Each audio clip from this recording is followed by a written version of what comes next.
Quick disclaimer, guys. I've just recently ordered an Elgato capture card to record this gameplay, and this is also my first time using DaVinci Resolve to edit this video together.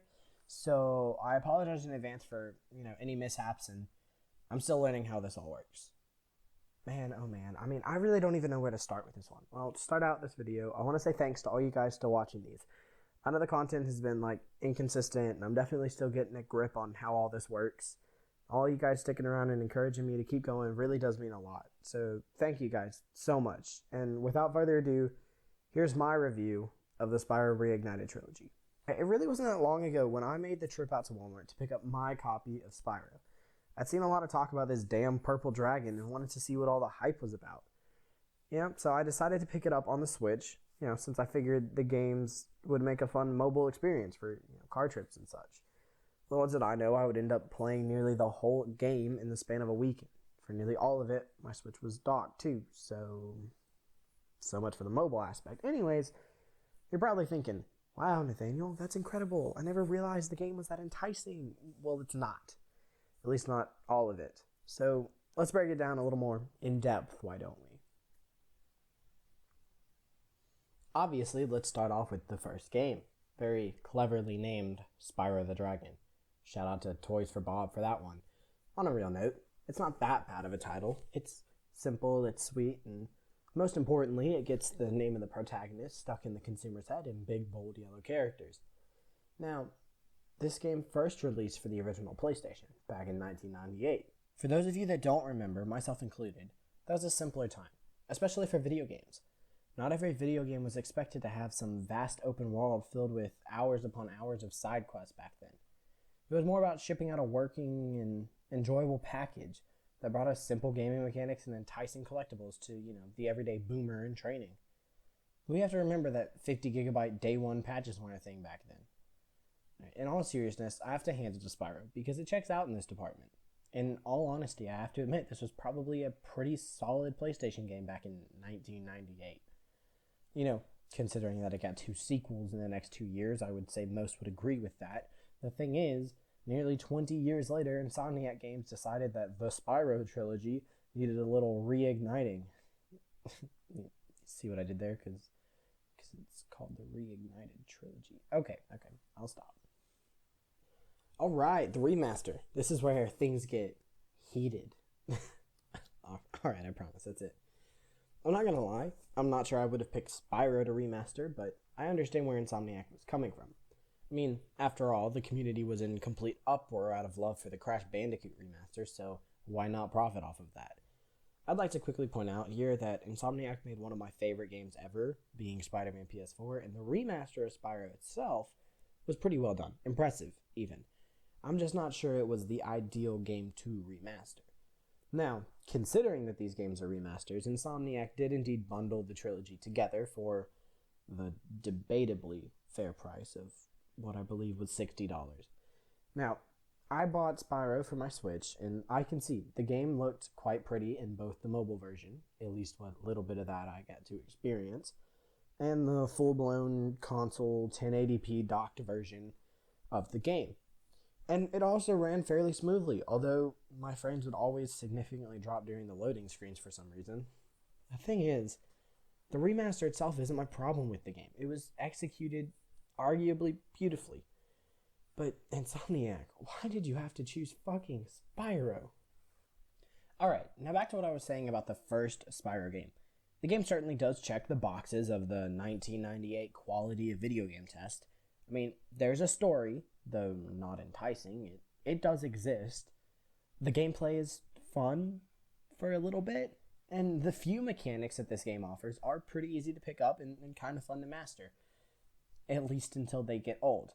I mean, do you get what I'm saying here? It was quite the game in 1998, I'm sure, but nowadays, I would argue not so much.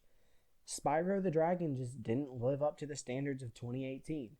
Now, there were some parts of the game I really did like, and we'll get into those. However, they are few and far between. Now, at this point in the video, I'd like to give a spoiler warning for any viewer not wanting to have any or all of the Spyro games spoiled for them. I will indeed be breaking down what I thought of each of the 3 games, and that will include spoilers, so consider yourself warned. Now, with all this rather lengthy introduction aside, let's get into the ins and outs of the first Reignited Spyro game. In the beginning, Nasty Nork has plagued the dragons by freezing them in crystal. His ungodly minions roam the land and torment all who remain. With almost all hope lost, it is left to one immature dragon to save them all. Introducing Spyro. Unfortunately, the game doesn't even open like that. The introduction to this game is mainly short videos, leaving you with a lot of questions, like, why were the dragons frozen? Why is Spyro the one that isn't frozen? What is Nasty Nork's motive? I mean, the list goes on, and most of these never get answered. Now, I can already see a bunch of comments saying, it's just a kid's game, Nathaniel. You can't expect a well-developed plot, and to that I say, why? Imagine me getting a bunch of comments. No, but seriously, why? I mean, who do you think I am? Ryan's Toys Reviews? P.S. Ryan, I mean, no offense, and I know your fan base could wipe me off the face of this planet any day. I'd love a shout out or a sponsor or anything like that, just saying. But anyways, back on topic. Of course I was going to take the plot seriously. I have to say, it majorly disappointed me. Anyways, moving on. The game drops you into the world and proceeds to teach you the basics. And when I say basics, I mean literally the basics. The game teaches you to move with the left stick. Like, I know this is being sold to middle-class America, but come on.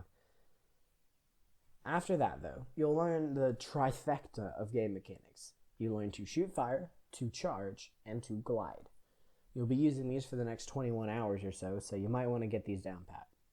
The game also quickly teaches you that saving dragons is one of your primary objectives. They'll give you hints about how to better use the abilities, or finish levels, or little tidbits of story. Side note, the game also never explains why just walking up to these crystallized dragons just randomly unfreezes them.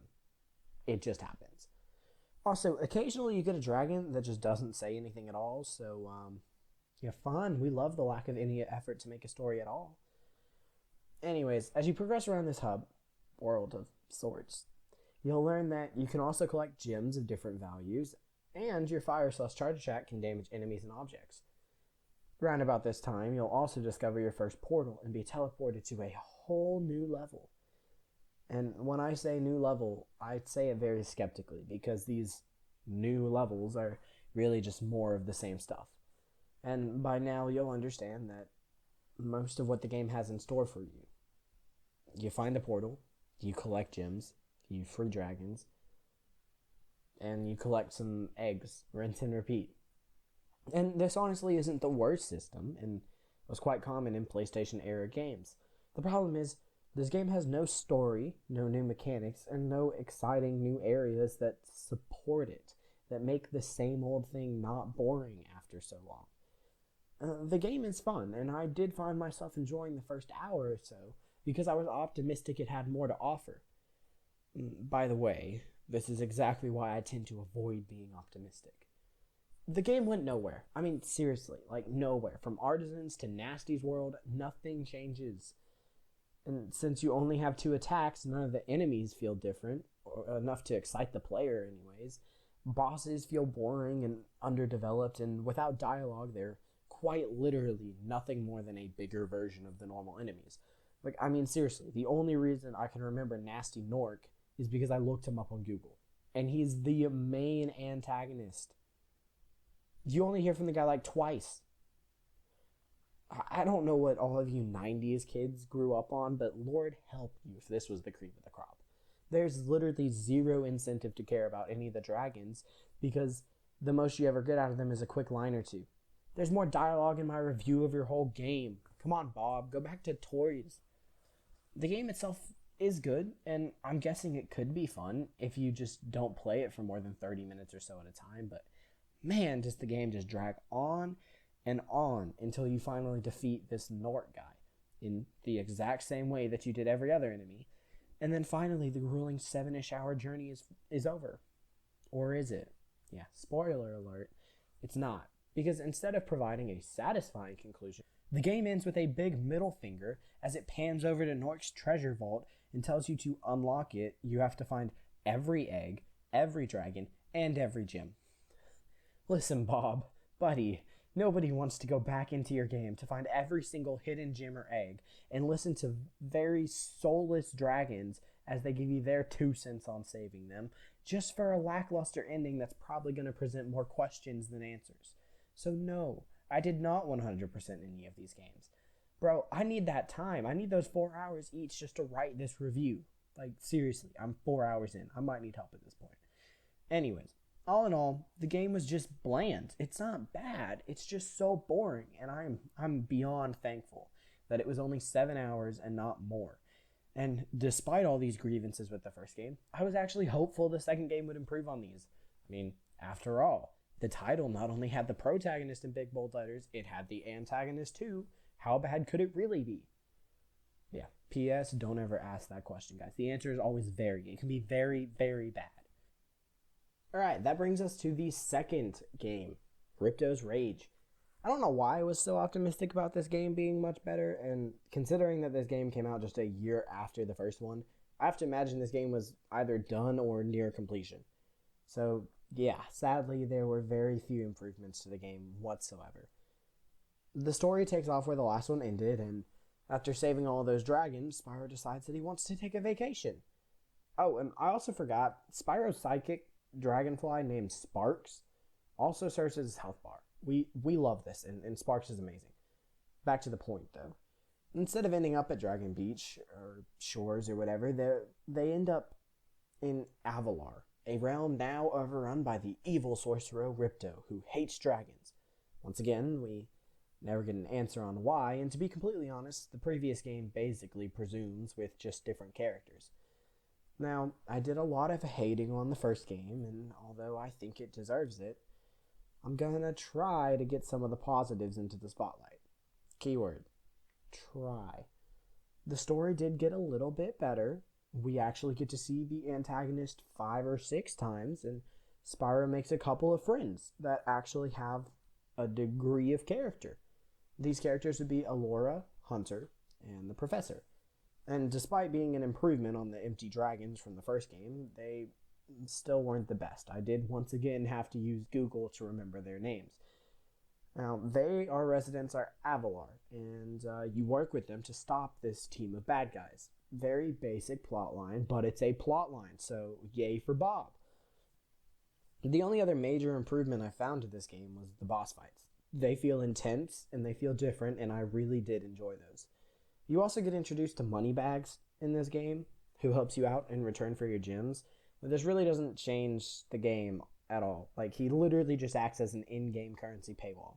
But hey, at least he doesn't ask for real money, because what kind of video game would ever do that? EA. But other than those minor improvements, the game is essentially 7 more hours of the first Spyro game. But instead of freeing dragons, you're collecting these orbs that power a portal, because science? In the end, you make it to Dragon Shores, or Beach, or whatever it was called, and to get in, yep, you guessed it, you have to 100% the game. They did it again, and this won't be the last time either. So ultimately, there aren't that many changes between the Spyro games, thus my reviews for the games would either get shorter or repetitive, and my hands are cramping writing this, so we're going to go with the former there. The second Spyro game suffers in all the same ways that the first one did, and it improves slightly around the story aspect of the game. Not much else. Now, that being said, this is the only time I'm ever going to ship a dragon and a fawn, okay? Hashtag Spyro. Don't judge me. Alright, finally, we've made it to the last game of the trilogy. You know, I went into making this script for this video, and I was like, oh, I'm going to make like a 30 to 40-ish minute long video, but man, I am just running out of material over here. I can honestly say, though, that the third game is the best. It's not good, but it truly is better.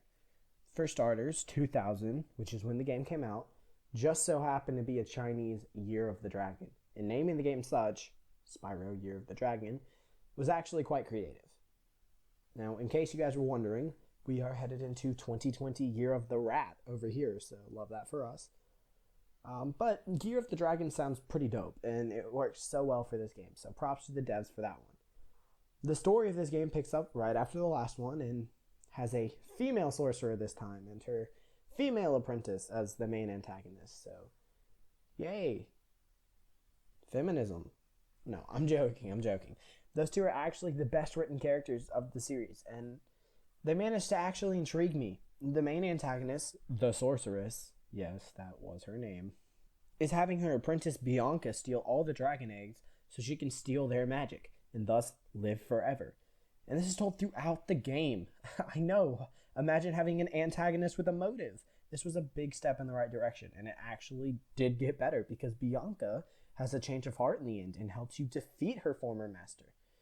Now, the story of this one actually intrigued me and made the extra 2 or so hours to complete the game a little less painful.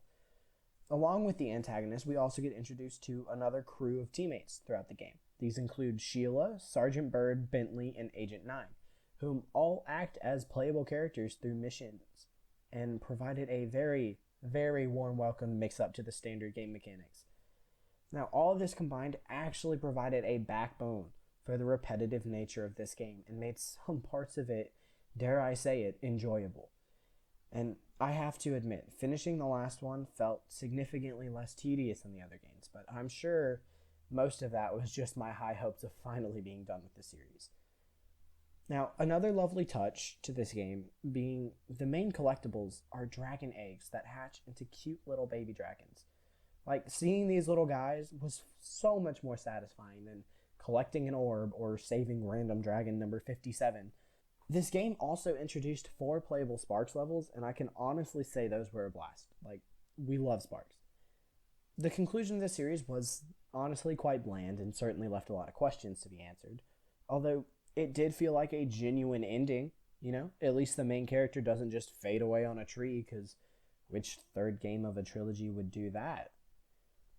I have to admit, beating every last gem I gave to Moneybags out of him was extremely satisfying, and should honestly be on the front page of the next Video Games Cause Violence article, because I was ready to beat his ass. In conclusion, the Spyro Reignited Trilogy was quite the doozy to play. All 3 of the games have their ups and downs, although the third is unmistakably the best. I think it's safe to say that these games were not for me, and if I was just basing my review solely on that, I would honestly be giving this about a 4 out of 10. However, I'm recognizing that this is not my type of game, and for someone who truly thinks that they would enjoy it, I'd give this game about a 6 out of 10. It's certainly not the best by a long shot, even in its own genre, but I have to imagine it's not the worst either. I conclude that Spyro was not the ideal game to remaster, but they did a good job with what they had to work with. I mean, come on. The game is from the 90s. Did we expect that much from the decade that brought us the Cabbage Patch Kids? Like, Lord knows we never need a revamp of those. I already live in Alabama. Okay. Sorry. All jokes aside, in retrospect, I'm not too upset about playing through these games. I suggest you give them a shot, but only if you can find them for pretty cheap. Alright, thanks for watching the video, guys. I'd love to hear your opinion on Spyro in the comments below. If you enjoyed the video, feel free to leave a like or a subscribe or anything like that. It would mean so much to me. This video took so long to make, with recording and playing the game and scripting the words and everything. Like, this is honestly probably like a 10-hour project or something. I just hope you guys enjoyed, and I'll see all you guys later. Peace out.